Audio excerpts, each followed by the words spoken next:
Hey guys, this is Katie with the Grass Skirt Lounge, and today I'm reading an article that I found on Leafly, and I thought it was interesting. If you guys haven't already, subscribe to Leafly.com.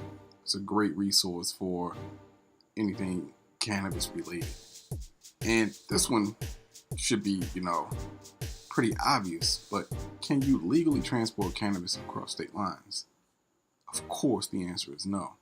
But I'm going to read the part of the article that I thought was very interesting, and maybe you guys can learn something from this.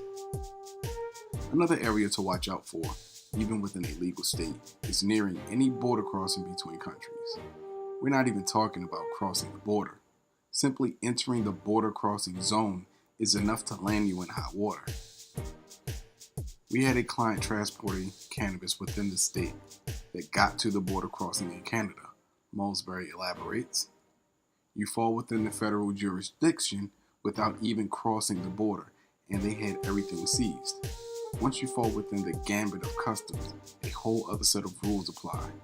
It was one producer processor to another, but they had everything seized.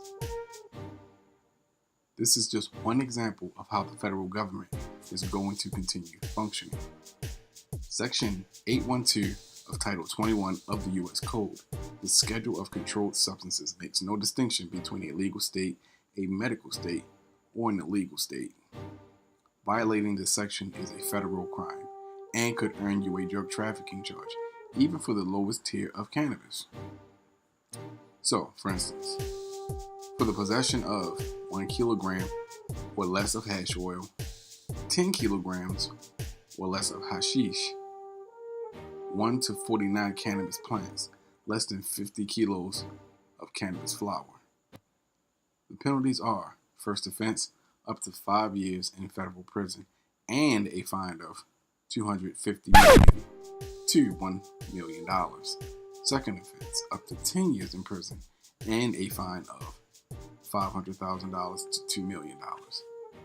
Basically, it doesn't matter if it's a gram or 50 kilograms of cannabis, the penalty remains the same. So that's what I wanted to read off to you guys. I thought it was pretty interesting. This story was brought to you by Lisa Rowe. Lisa is an associate editor at Leafly, specializing in legislative cannabis policy and industry topics. So there you guys have it. For all of my people who live in legal states and are adjacent to other legal states, remember, if you cross the border, that in itself is a federal penalty. And for the people who are further up north or close to Mexico, being near the border puts you in a whole new jurisdiction of charges.